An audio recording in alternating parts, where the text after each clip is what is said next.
With concern for Adam Copeland's well-being in AEW and more, this is Wrestling Hub. My name is John, and you're watching the Wrestling Report.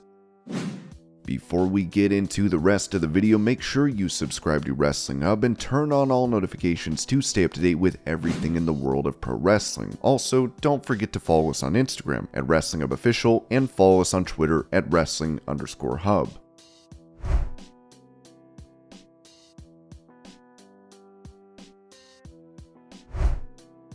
Recalling the time she met the Undertaker, Gigi Dolin told Drinks with Johnny, "So Undertaker's mine and my brother's favorite wrestler of all time. We love him to death, even my dad's favorite wrestler. First time I get to meet the Undertaker, I was at where were we at? I think we were at a Special Olympics event, and we were up in a little suite area just by ourselves, and I went up to meet this man, and I just started bawling my eyes out, and I couldn't get words out, and they're just trying to explain to him that he's my favorite wrestler, and I'm just sobbing." Yeah, that was my first for the Undertaker, and then the next day he saw me at the Performance Center, try to come up to me and create small talk with me, and then I continued to say something just dumb and awkward, and I'm pretty sure the Undertaker thinks I'm a big idiot now. So that's my Undertaker story. I don't think so. I've not run into him since then. I think that was the last time I saw him. I'm pretty sure after I was crying, introducing myself to him, I'm pretty sure Shawn Michaels was in the corner laughing because Shawn knew I was a huge fan of Undertaker, and I'm pretty sure he was laughing at me while I was sobbing and embarrassing myself meeting the Undertaker.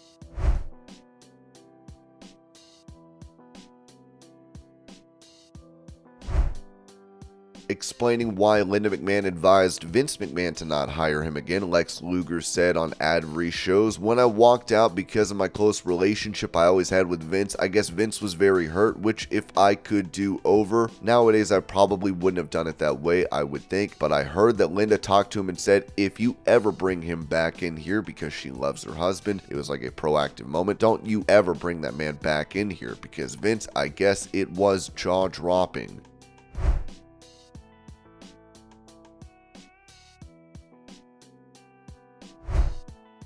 Revealing that he is working under WWE, Lex Luger said on that same podcast, "Well, of course, I'm still an ambassador, which is a great program with WWE. They have some things they send us out on and we're involved with behind the scenes. I'm a fan now. I feel like more part of the wrestling family now than I did when I was wrestling. I feel I've come full circle. When I go to the Comic Cons and the fans come up and they bring their kids and they say, hey, this is who I watched when I was your age, it's generational. Wrestling fans, I don't know how else to explain it, they're just special, and I feel like I'm a fan now. I watch what's happening in AEW and WWE, even though I'm under contract with WWE, I love it. I'm like going from being a performer to a wrestling fan now, and I feel like I'm part of that special family."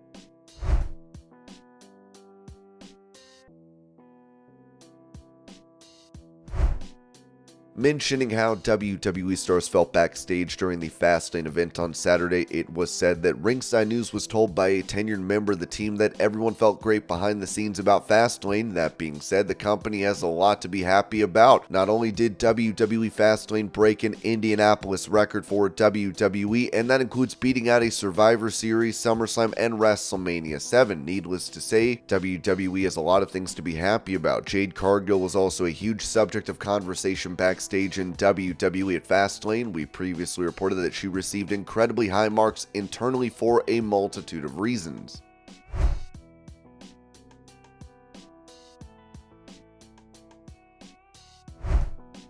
Going over a WWE star that needed medical clearance for Fastlane, it was said that Sean Sapp noted Damian Priest was legitimately not cleared for Monday. That was quickly rectified and he wrestled Friday.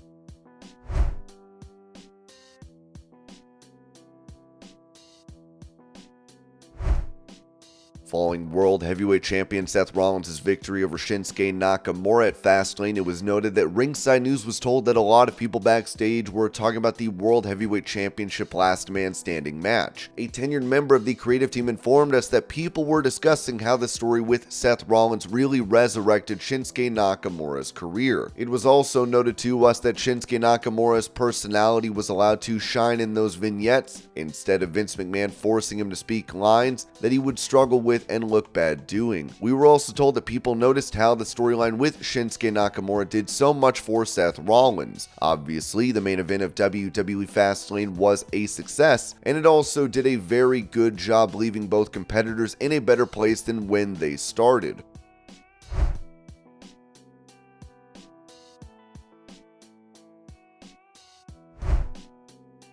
On the Power Alphas podcast, Mandy Rose's fiance Tino Sabatelli said this about Rose getting fired from WWE. So in my eyes, WWE was very ungrateful and they tried to do a ruthless act, in my opinion, to you by all of a sudden releasing you, which is crazy because 6 weeks earlier your brother passed away and you went to perform for them on the biggest pay-per-view. You were the main event and you didn't ruin their card. But then 6 weeks later they kind of forgot about that and they release you because you did something that supposedly they didn't approve of or like.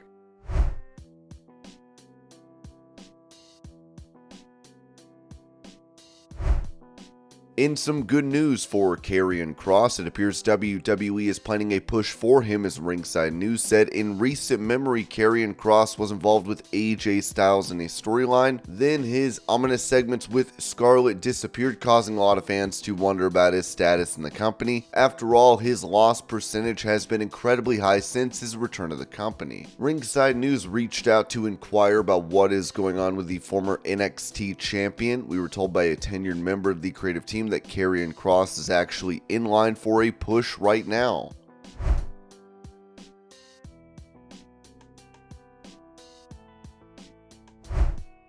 For a health update on an AEW star, PW Insider noted that there was talk after Saturday's Ring of Honor taping that Kip Sabian banged up his jaw and might have been injured. We haven't been able to confirm the nature of the injury, but he was in the ring being checked out by AEW's doctor after a match with Anthony Henry that will air this Thursday.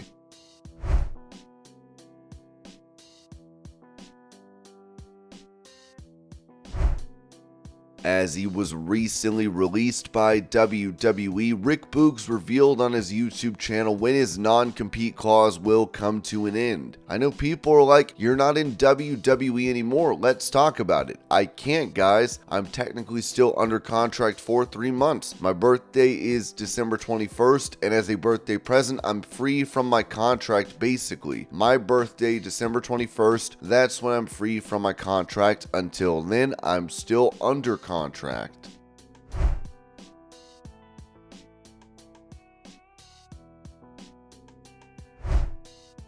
Touching on Jade Cargill being signed to WWE, Eric Bischoff said on his 83 Weeks podcast, there's no trademark issues. But your point is that WWE typically wants to own that name. They want to merchandise that name. So they're basically doing a licensing deal with her as opposed to her showing up as a talent, and they own the license and they own the trademarks. I think that's very interesting, and that definitely breaks the paradigm. That is not what WWE normally does over the decades. Fascinating to me.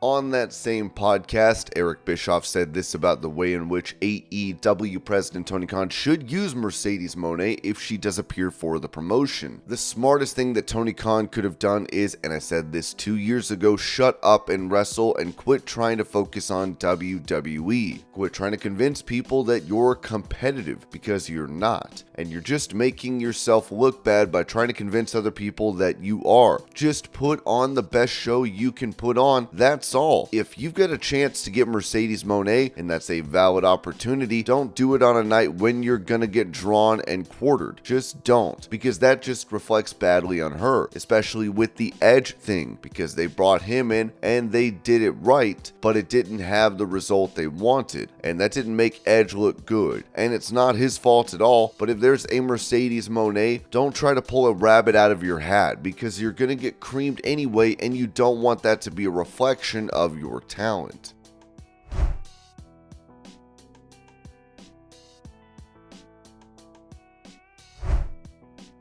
With Mandy Rose being released from WWE back in December, Ringside News said this about a potential return. Mandy Rose's name still makes headlines along with stories about her time in WWE. It is very unlikely at this point that she will have a chance to tell more stories in the company unless something drastic changes. Ringside News reached out to a tenured member of the team to inquire about any interest in bringing Mandy Rose back to WWE. We were told that a return to the company isn't likely. We were told they never hear Mandy Rose's name come up. Also, there is a huge doubt that she will come up again in creative discussions or as a possibility to bring her back.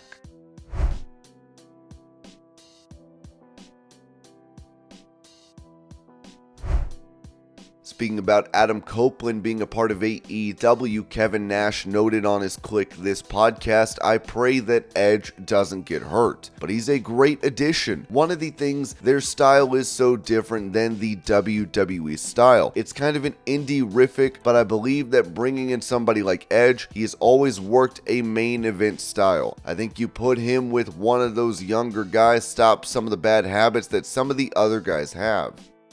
And this was your Pro Wrestling News Update. I hope you're all having a great day. Thank you so much for watching, and I'll see y'all later.